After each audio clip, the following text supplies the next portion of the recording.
السلام علیکم. امید کرتا ہوں کہ دوستوں آپ سب خیریت سے ہوں گے. لا آف ایکویٹی کی ایک اور لیکچر کے ساتھ آپ لوگوں کی خدمت میں حاضر ہوں. یہ تھرڈ میگزم ہے، یعنی he who seeks equity must do equity. سب سے پہلے ایک معمولی ریکویسٹ ہے کہ چینل کو آپ ہمارے چینل کو ضرور سبسکرائب کریں اور ساتھ میں بیل آئیکن کو بھی دبا دیں تاکہ آپ لوگوں کو اسی طرح کے انٹرسٹنگ لیکچر لا سے ریلیٹڈ مل سکے. تو چلیے جی شروع کرتے ہیں. سب سے پہلے he who seeks equity must do equity.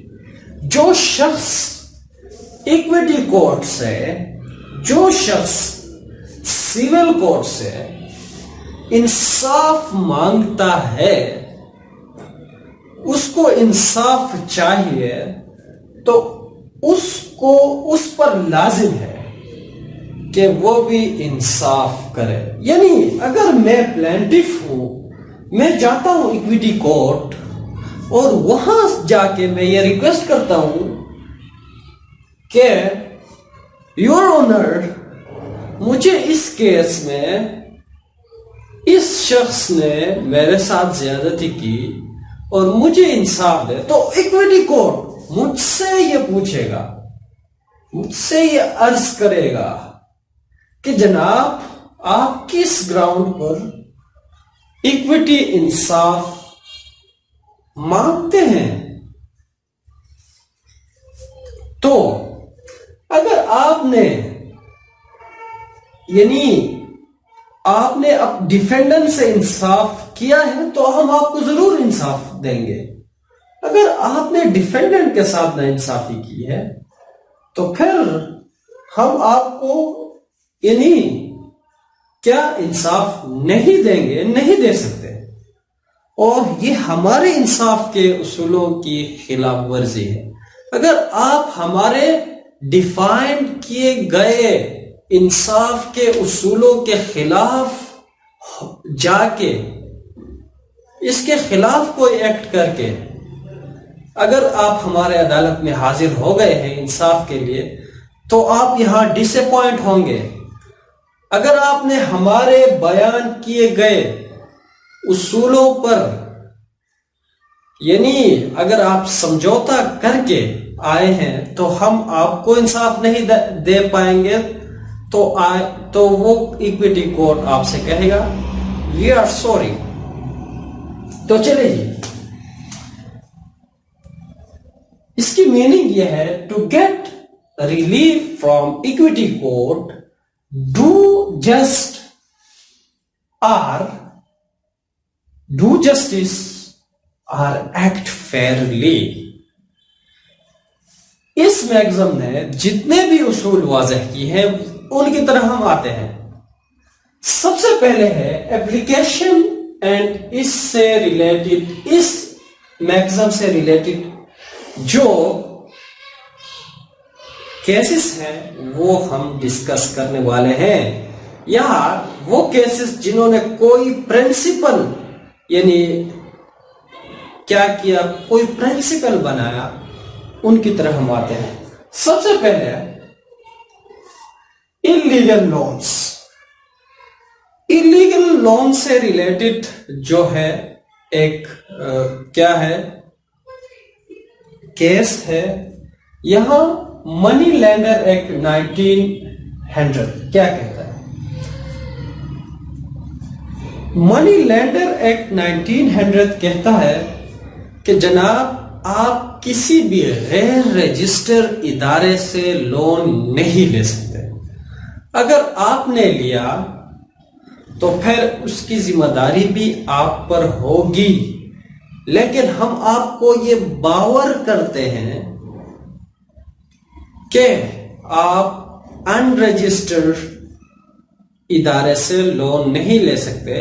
تو یہاں اس سے ریلیٹڈ ایک مشہور کیس ہے، وہ ہے لوچ versus national union investment LTD. یہاں پہ لوچ جو ہے، لوچ انہوں نے قرض لی ہے national bank, national union investment سے. یہ اس وقت ان رجسٹر تھا، کسی نے اس کو اس کے خلاف عدالت میں گیا اور اس کو کا ایک انلیگل ڈکلیئر ہوا. لوچ نے تو اس سے قرض لی تھی، یعنی اپنی پراپرٹی کو اس کے ساتھ اس کو دے کر، یعنی security for the repayment of loan. تو ہوتا کیا ہے، لوچ صاحب کہتے ہیں کہ جناب یہ تو ابھی انلیگل ڈکلیئر ہوا ہے، پیسے تو لوچ صاحب نے اڑا دیے ہیں، اور اس کی جو پراپرٹی ہے ابھی یہ اس کے پاس جو ہے نیشنل انویسٹمنٹ، یعنی نیشنل یونین انویسٹمنٹ کے پاس ہے،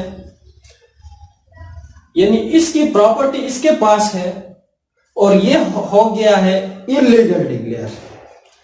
لوچ عدالت پہنچ جاتے ہیں اور کہتے ہیں یور آنر، یہ جو نیشنل یونین انویسٹمنٹ جو ہے یہ میرے سیکورٹی مجھے واپس کرے، کیونکہ یہ انلیگل ڈکلیئر ہوا ہے. تو یہاں نیشنل یونین انویسٹمنٹ اگرچہ انہوں نے انلیگل ڈکلیئر وہ ہو گئے ہیں، تو اس کا ہرگز یہ مطلب نہیں کہ آپ اس کے جو پیسے ہیں وہ کھا جائیں. لوچ صاحب سے ایکویٹی کورٹ کہتے ہیں کہ جناب آپ کو پتا تھا یا نہیں تھا، ہمیں اس سے کوئی سروکار نہیں، لیکن آپ نے اس سے جو قرض لی ہے آپ اسے واپس کریں، اس کی سیکورٹی آپ کو ہم دے دیں گے. یعنی آپ کی جو ہاؤس اس کے پاس as security for the repayment of loan ہے، یہ اس وقت تک اس کے پاس رہے گی جب تک آپ اس کے قرض جو ہیں اسے واپس نہ کریں. تو یہاں مزید آپ کو ایک ریلیف ہم دے سکتے ہیں. تو انہوں نے ایک ریلیف لوچ کو دی ہے. وہ کیا ہے؟ وہ ریلیف یہ ہے کہ جناب آپ ایسا کریں کہ یہ جو انلیگل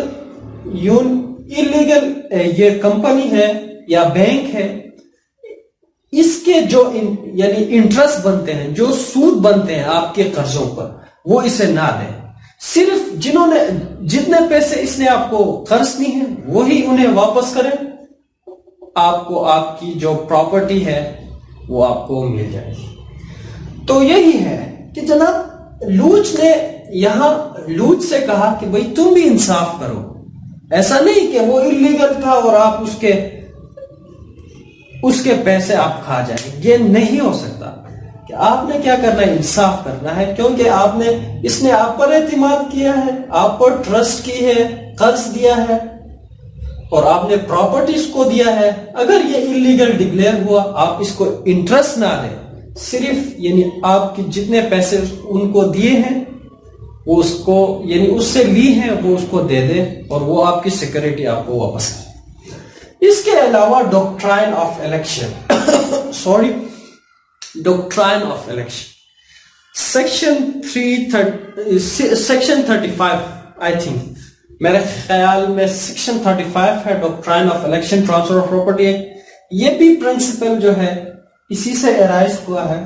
یہاں پہ ہوتا کیا ہے، ایک بندہ تھا جس نے اپنے پراپرٹی، فار ایگزامپل یہاں مثال سے آپ کو سمجھاتا ہوں، میں نے اپنی پراپرٹی آپ کو گفٹ کر دی، اور گفٹ کر کے آپ کے ساتھ جو پراپرٹی ہے، آپ کی پراپرٹی کو تیسرے بندے کو دے دیتا ہوں، اور آپ میری جو گفٹ ہے اسے یا ابھی کیا کرنا ہے، آپ نے یا میرے گفٹ کو اپنے پاس رکھنا ہے، قبول کرنا ہے، یا آپ نے جو آپ کی پراپرٹی تیسری بندے کو دی ہے اسے اپنے پاس رکھنا ہے. یہ ہو نہیں سکتا. یعنی ایکویٹی کورٹ کہتا ہے کہ ایکویٹی لا کہتا ہے، یہ میگزم کہتا ہے کہ یہ ہو نہیں سکتا کہ آپ دونوں اپنے پاس رکھیں گے.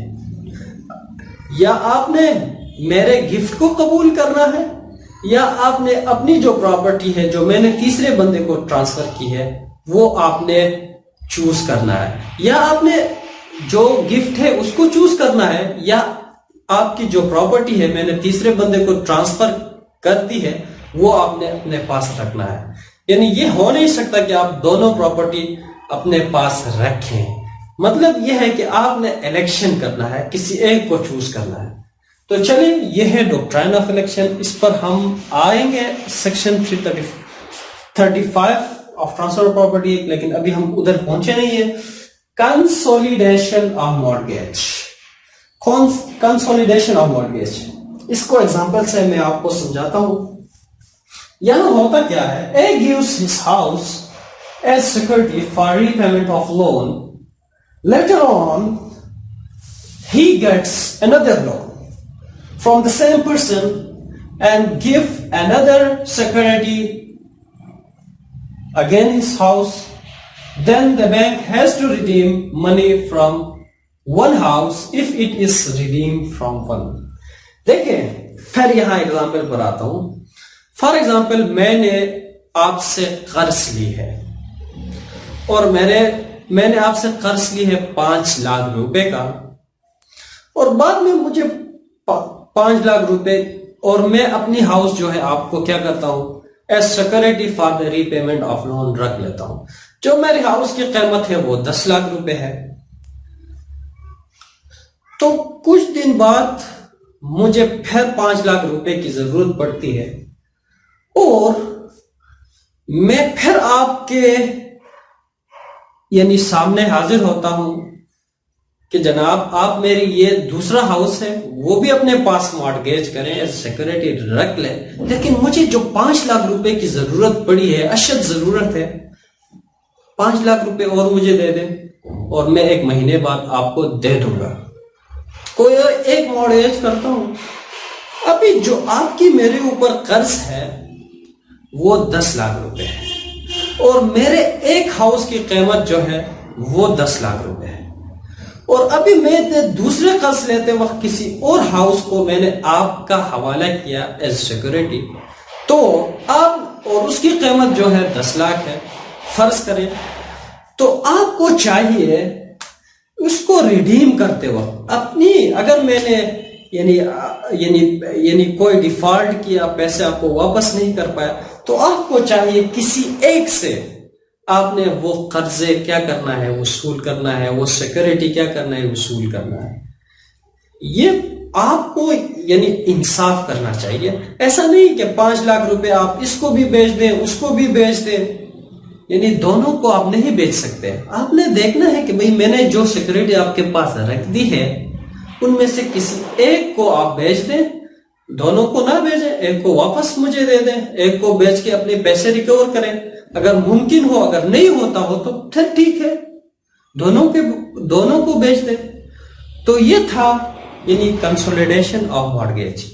اس کے علاوہ یہاں ہوتا کیا ہے, wife's equity to a settlement. ہوتا کیا ہے, پہلے ایسا ہوتا تھا, یہ جو ایکویٹی لا ہے جو ہے یہ انگلینڈ سے, UK سے, یونائٹڈ کنگڈم سے, وہاں پہ پرنسپل ایسے تھے کہ جو بھی لاس ایسے تھے کہ جو عورت جو ہوتی تھی اس کی شادی جب ہوتی تھی اس کے پاس جتنے بھی پراپرٹی ہوا کرتا تھا یا کرتی تھی پتہ نہیں, اس کو وہ آٹومیٹکلی وہ ہسبینڈ کی اونرشپ پہ چلی جاتی تھی. تو ہوا کیا, یہاں ایک خاتون جو ہے اپنی پراپرٹی جو ہے اپنی ہسبینڈ کو ٹرانسفر نہیں کرنا چاہتی تھی. تو انہوں نے کیا کیا, وہ تو ہسبینڈ کیا گئے کورٹ, اور کورٹ جا کر انہوں نے کہا کہ بھئی یہ تو ابھی میری بیوی ہے, وائف ہے, اور پراپرٹی یہ تو مجھے دے نہیں رہی. تو کورٹ نے یہ فیصلہ دیا کہ جناب you have to be just, آپ نے انصاف کرنا ہے, اور انصاف یہ کرنا ہے کہ بھئی وہ بھی انڈیویجول ہے, آپ بھی انڈیویجول ہیں, اس کے پاس بھی یہ حق ہونا چاہیے اور آپ کے پاس بھی ہونا چاہیے. تو اس کے علاوہ 1935 میں جو ایکٹ آیا, یہ فار دا فرسٹ ٹائم انہوں نے اس کو تسلیم کیا کہ بھئی عورت کو بھی حق دینی چاہیے, جو پراپرٹی عورت کی ہے وہ اس کے پاس ہی رہنی چاہیے. تو تو یہ ایک کیس ہے، بہرحال اس سے ریلیٹڈ ہے، اس لیے میں نے یہاں اس کا حوالہ دیا. لیکن یہاں بات ذہن میں رکھیں کہ 1400 سال پہلے ہمارے اسلام نے جو ہے ان پرنسپل کو یعنی واضح کی تھی. یہ 1935 میں جو ہے یو کے میں یعنی اتنی ایڈوانس ملک ہے، لیکن اس ایک عورت کی حقوق کی سب سے زیادہ وہ باتیں انسانی حقوق کی وہ کرتے ہیں، لیکن وائلیشن بھی سب سے زیادہ وہ کرتے آئے ہیں. وہ ناگاساکی پر ایٹم بم ہو یا کوئی اور ہو. بہرحال کہنے کا مطلب یہ ہے کہ اسلام نے جو پرنسپل عورت کو حق 1400 سال پہلے دیے تھے انہوں نے 1935 میں دیے. تو اس کے علاوہ جو ہے ایکویٹیبل اسٹوپل، وہ آپ لوگوں نے ڈاکٹرائن آف اسٹوپل دیکھا تھا، کنٹریکٹ ایکٹ میں، پارٹنرشپ ایکٹ میں، اور اس کے بعد جو ہے سوگا میں، سیل آف گڈس ایکٹ میں ہم نے پڑھی ہے. یعنی اگر آپ کے کنڈکٹ سے، فار ایگزامپل میں آپ لوگوں کو مثال دیتا ہوں، میں ایک بندہ ہوں، یعنی ایک بندہ ہوں اور میرے ساتھ دوست ہے، اور میرا جو دوست ہے یہ آپ کے ساتھ کوئی کنٹریکٹ کر رہا ہے، کہتا ہے کہ بھئی ہم پارٹنر ہیں، ہم ایک دوسرے کے پارٹنر ہیں، اور میرے بہاف پہ یہ کوئی ایسی ایکٹ کرتا ہے اور آپ کو لگتا ہے کہ جناب یہ واقعی اس بندے کا پارٹنر ہے، اور میں یہاں خاموشی اختیار کرتا ہوں، کچھ نہیں کہتا ہوں، اور وہ آپ کے ساتھ ڈیلنگ کرتا ہے، تو پھر لا کہتا ہے کہ بھئی آپ نے وہ جو ہے ابھی آپ کا پارٹنر بن گیا. اگر وہ کسی طرح انہوں نے اس کے ساتھ کوئی ٹرانزیکشن کر دی، کوئی کنٹریکٹ کر دیا، کوئی ایگریمنٹ کر دی، تو اس کا مطلب یہ ہے کہ یہ بندہ is deemed to have a partner، یہ بندہ آپ کا پارٹنر تصور ہوگا، اور اس کے ساتھ انہوں نے جو کنٹریکٹ کی اس کے آپ بھی لائبل ہوں گے. تو یہ ہے ڈاکٹرائن آف اسٹوپل، یہ بھی ایکویٹی لا سے آئی ہے. اس کے علاوہ returning benefit of contract if it is void. دیکھو جناب، آپ کو پتا ہے کہ بھئی آپ جس ایگریمنٹ میں انٹر ہو رہے ہیں، جس شخص کے بات کے ساتھ یعنی ایگریمنٹ میں انٹر ہو رہے ہیں، اور آپ کو پتا ہے کہ یہ ایگریمنٹ جو ہے یہ void ہے، اور اگر آپ کو پتا ہونے کے باوجود آپ نے کسی ایسی ایگریمنٹ میں انٹر ہو گئے اور بعد میں وہ ڈیزولو ہو گئی، وائڈ ہو گئی، اگر وائڈیبل تھا وائڈ ہو گئی، تو پھر آپ نے جتنے بھی بینیفٹ کمائے ہیں آپ نے اسے واپس کرنا ہے. اس کے علاوہ سیٹ آف کا مطلب یہ ہے کہ جناب آپس میں کیا کرنا، وہ کیا کہتے ہیں اس کو، پتہ نہیں.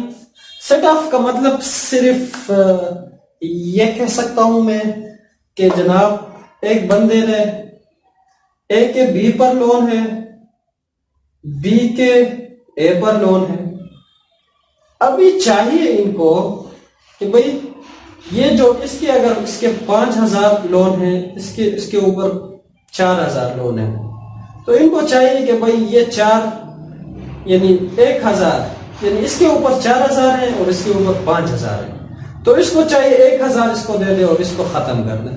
مطلب یہ بھی ہو سکتا ہے. اس کے علاوہ نوٹس ٹو ریڈیم مارگیج. دیکھیں ایک اہم بات ہے، بہت ہی امپورٹنٹ بات ہے، نوٹس ٹو ریڈیم مارگیج.